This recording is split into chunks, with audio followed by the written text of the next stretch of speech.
Right ఇప్పటికే దేశ రాజధాని ఢిల్లీలో కాలుష్యం కాటుకు ప్రజలు ముప్పుతిప్పలు పడుతున్నారు. ఇప్పుడు రాష్ట్ర రాజధాని హైదరాబాద్లో కూడా ఇవే పరిస్థితులు ఎదురుకాబోతున్నాయా అంటే అవుననే సమాధానం వినిపిస్తోంది. చలికాలంలో పొగ మంచుకు ఇప్పుడు పొల్యూషన్ కూడా తోడైంది. ఎయిర్ క్వాలిటీ ఇండెక్స్లు ఉండాల్సిన దానికంటే రెట్టింపు రీడింగ్స్ ను చూపిస్తున్నాయి. దీంతో ప్రజల్లో ఆరోగ్య సమస్యలు కూడా పెరుగుతున్నాయి. ముఖ్యంగా ఈ నెల ప్రారంభం నుంచే కాలుష్య తీవ్రత మరింత పెరిగింది అంటున్నారు పొల్యూషన్ కంట్రోల్ బోర్డు అధికారులు. దీనిపై మరిన్ని డీటెయిల్స్ మా ప్రతినిధి అంజుమ అందిస్తారు. హైదరాబాద్లో ఎయిర్ క్వాలిటీ రోజు రోజుకి పడిపోతుంది. ఊపిరి తీసుకోవడం కూడా కష్టమవుతుంది. ప్రస్తుతం హైదరాబాద్లో ఏ ఏరియాల్లో ఎయిర్ క్వాలిటీ ఏ విధంగా ఉంది ఏంటి అనేది కూడా తెలుసుకుందాము. ప్రస్తుతం మనం తెలంగాణ పొల్యూషన్ కంట్రోల్ బోర్డులో ఉన్నాము. మనతో పాటు senior social scientist doctor WG Prasanna Kumar sir ఉన్నారు. ఒకసారి ఆయనతో మాట్లాడి మిగతా వివరాలను అడిగి తెలుసుకుందాము. నమస్తే సార్. సార్, ఢిల్లీలో పరిస్థితి చూస్తున్నాము. ఎయిర్ క్వాలిటీ చాలా దారుణంగా ఉంది. మాస్కులు పెట్టుకొని వెళ్లాల్సినటువంటి పరిస్థితి ఉంది. హైదరాబాద్లో కూడా మనకి ఎయిర్ క్వాలిటీ అనేది చాలా ఏరియాలలో పూర్గా చూపిస్తుంది. ప్రస్తుతం సిటీలో పరిస్థితి ఏ విధంగా ఉంది అంటారు? ఇప్పుడు హైదరాబాద్లో ఈ సంవత్సరం చలి కూడా కొంచెం ఎక్కువ ఉంటుంది. ఇంకోటి చలిలో కూడా సడన్గా పెరగడం సడన్గా తగ్గడం కూడా మనం చూస్తున్నాం.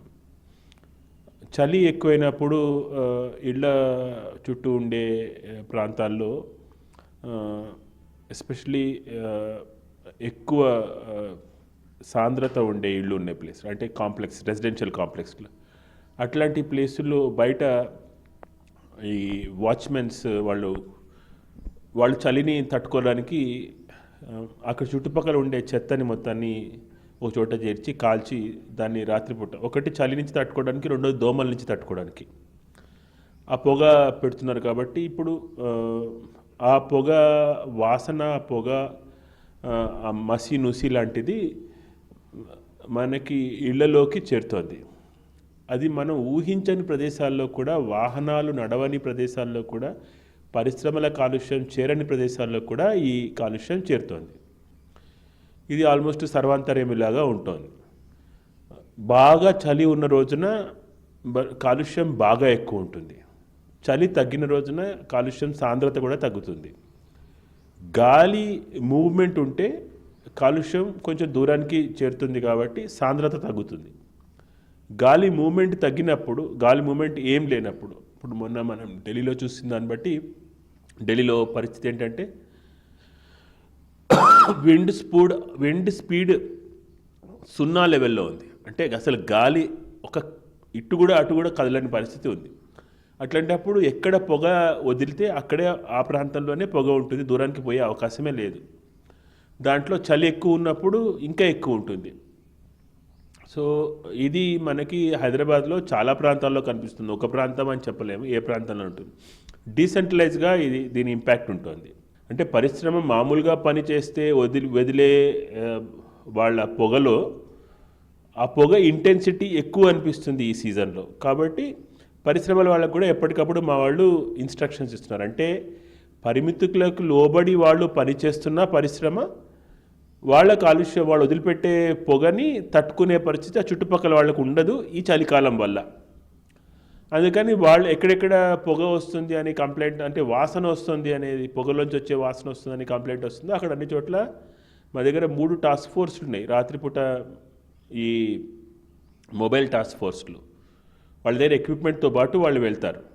వెళ్ళి ఎక్కడ సమస్య ఉందంటే అక్కడ వెంటనే ఆ చుట్టుపక్కల ఉండే ఇండస్ట్రీస్కి మనం వాళ్ళకి డైరెక్షన్స్ ఇస్తున్నాం. కానీ ఇప్పుడు ఈ పొగ ఉంది చూసారా, ఈ పొగ ఇట్లా దూరానికి వెళ్ళిపోతుంది, ఇక్కడి నుంచి ఇట్లా కిందికి రాదు. దూరానికి వెళ్ళినప్పుడు ఏమవుతుందంటే ఒక్కొక్క ప్రాంతం దూరం వెళ్తున్న కొద్దీ దాన్ని పల్చగా అవుతుంది. కానీ చలికాలంలో ఈ పొగ ఇట్లా కిందికి వస్తుంది. ఈ కిందికి వచ్చినప్పుడు ఈ చుట్టుపక్కల ఉన్న వాళ్ళకి దీని సాంద్రత ఎక్కువ వాళ్ళు ఎక్స్పీరియన్స్ చేస్తారు, అనుభవంలోకి వస్తుంది. ఈ సమస్య చలికాలంలో ఏ దేశంలో అయినా ఉంటుంది, మన దేశంలో కూడా ఉంది. సో ఇదేమో పొగగొట్టం గురించి మాట్లాడుతున్నాం. ఈ పొగగొట్టమే కింది లెవెల్లో ఉంటే దాన్ని వాహనం అంటాం. వాహనంలోంచి వచ్చే పొగ కూడా అక్కడే ఉంటుంది, అది కూడా దూరం పోదు. అలాంటి పరిస్థితి, ఎందుకంటే గాలి మూమెంట్ ఉండదు కాబట్టి. సరే, అయితే నార్మల్గా మనం సిటీలో చూస్తే చాలా ఏరియాలలో మనకి అంటే ఇప్పుడు ఎయిర్ క్వాలిటీ అనేది 50-100 మధ్యలో ఉండాలి అని అనుకుంటే చాలా ప్రాంతాలలో మనకి ఇటు బంజారా హిల్స్ చూసుకున్నా, లేదంటే అటు జూ పార్క్ సైడ్ చూసుకున్నా, సెంట్రల్ యూనివర్సిటీ వైపు చూసుకున్నా, బొల్లారంలో చూసుకున్నా, ఇటు సనత్ నగర్లో చూసుకున్నా చాలా ప్రాంతాలలో మనకి ఎయిర్ క్వాలిటీ అనేది 110, 140, 160 వరకు కూడా వెళ్తున్నటువంటి పరిస్థితులు ఉన్నాయి. గతంలో మనం చూసాము 200 వరకు ఆ మార్కును కూడా టచ్ అయినటువంటి సందర్భాలు ఉన్నాయి. అయితే ఈ విధంగా ఈ ప్రాంతాలలోనే ఎందుకు ఎయిర్ క్వాలిటీ అనేది పడిపోతుంది అంటారు? అంటే సాంద్రత, అంటే పని సాంద్రత, వాహనాల సాంద్రత కానీ లేకపోతే పరిశ్రమల సాంద్రత కానీ ఎక్కువ ఉన్న చోట మనకి దాని ఇంటెన్సిటీ ఎక్కువగా అనిపిస్తుంది. సో ఈ మీరు చెప్పిన ప్రాంతాలన్నింటిలోనూ వాహనాలు ఎక్కువ ఇంటెన్సిటీ, ఎక్కువ డెన్సిటీ ఆఫ్ వెహికల్స్ ఉంటాయి. చాలా ఎక్కువ వెహికల్స్ ఎక్కువసేపు రోడ్డు మీద తక్కువ స్పీడ్లో వెళ్ళినప్పుడు వాటి టెయిల్ పైప్లోంచి, వాటి సైలెన్సర్లోంచి వచ్చే గాలి, పొగ అక్కడే ఉంటుంది, ఎక్కువ ఉంటుంది. అంటే వాహనం కదలదు కానీ పొగ వస్తూనే ఉంటుంది, ఇంజిన్ ఆన్లో ఉంటుంది కాబట్టి. దాన్ని ఐడ్లింగ్ అంటారు. ఈ ఐడ్లింగ్ ఉన్నప్పుడు మనకి ఎక్కువ కాలుష్యం అనిపిస్తుంది. పొల్యూషన్ కంట్రోల్ బోర్డు తరపున సిటీలో ఏ ప్రాంతాలలో మనకి ఎయిర్ క్వాలిటీ అనేది పూర్గా ఉన్నట్టుగా గుర్తించడం జరిగింది?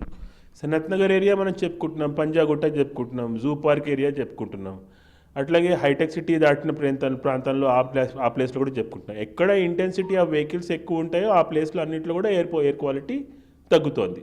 సో మనకి అక్కడ ఎయిర్ క్వాలిటీ బాగా అవ్వడానికి, లేదంటే అక్కడ అవగాహన కల్పించడానికి ఏమేం చేస్తున్నారు? ఇప్పుడు స్పెసిఫిక్గా ఈ సీజన్లో మనకుండే సమస్య ఏంటంటే చెత్తని కాల్చడం. కాబట్టి చెత్తని కాల్చొద్దు అనే దాని మీద ఒక పెద్ద ప్రచారం చేస్తున్నాం.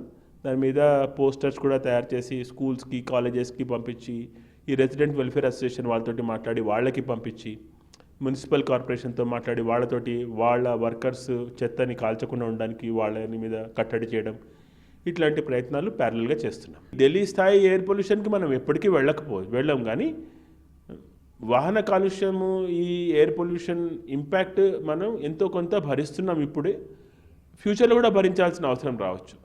ఆ భరించాల్సిన అవసరాన్ని నుంచి మనం బయటికి రావాలి అంటే మనం ఎలక్ట్రిక్ వెహికల్స్కి వెళ్ళడము, మాస్ ట్రాన్స్పోర్ట్కి వెళ్ళడం. మాస్ ట్రాన్స్పోర్ట్ అంటే బస్సెస్ కానీ, మెట్రో రైలు లాంటివి. అవి ఎలక్ట్రిక్ బస్సెస్, ఆ ఎలక్ట్రిసిటీ కూడా సప్లై చేసేది సోలార్ సోర్స్ నుంచి సప్లై చేస్తే కనుక ఎక్కడైతే ఎలక్ట్రిసిటీ పుడుతుందో అక్కడ కూడా కాలుష్యం కాకుండా ఉంటుంది. సో ప్రస్తుతం చూసినట్లయితే కూడా హైదరాబాద్లో మనకి రోజు రోజుకి ఎయిర్ క్వాలిటీ అనేది పడిపోతుంది. చాలా ఏరియాలలో, 1-2 అని చెప్పలేము, చాలా ఏరియాలలో ఎక్కడైతే మనకి ట్రాన్స్పోర్టేషన్ అనేది విరివిగా ఉంటుందో, రాకపోకలు ఎక్కువగా సాగిస్తూ ఉంటారో ఆ ప్రాంతాలలో మనకి వెహికల్స్ ద్వారా వస్తున్నటువంటి పొల్యూషన్తో పాటు ఇటు ఇండస్ట్రియల్ ఏరియాలలో కూడా మనకి విపరీతంగా గాలిలో మనకి ఆ కెమికల్స్ అవన్నీ కూడా మొత్తంగా రిలీజ్ చేయడం వల్ల అక్కడ కూడా మనకి ఎయిర్ క్వాలిటీ అనేది పడిపోతుంది. అయితే ఢిల్లీ తరహాలో హైదరాబాద్ ఉండబోతుందా అంటే ఇప్పట్లో అటువంటి పరిస్థితులు కనిపించట్లేదు అనే మనకి పొల్యూషన్ కంట్రోల్ బోర్డుకి సంబంధించినటువంటి అధికారులు అయితే తెలుపుతున్నారు. కానీ ఇప్పుడే మనం చర్యలు తీసుకోకపోతే భవిష్యత్తులో ముప్పు తప్పదు అనే మాట కూడా వినిపిస్తుంది. కాబట్టి ప్రజలు కూడా ఎందుకు అప్రమత్తంగా ఉండి ఓన్ వెహికల్స్ కాకుండా పబ్లిక్ ట్రాన్స్పోర్టేషన్ యూజ్ చేయడము, ఎలక్ట్రిక్ వాహనాలు యూజ్ చేయడం మంచిది అని కూడా అధికారులు సూచిస్తున్నారు. వీడియో జర్నలిస్ట్ పరశురామ్తో అంజుమ, బిగ్ టీవీ, హైదరాబాద్.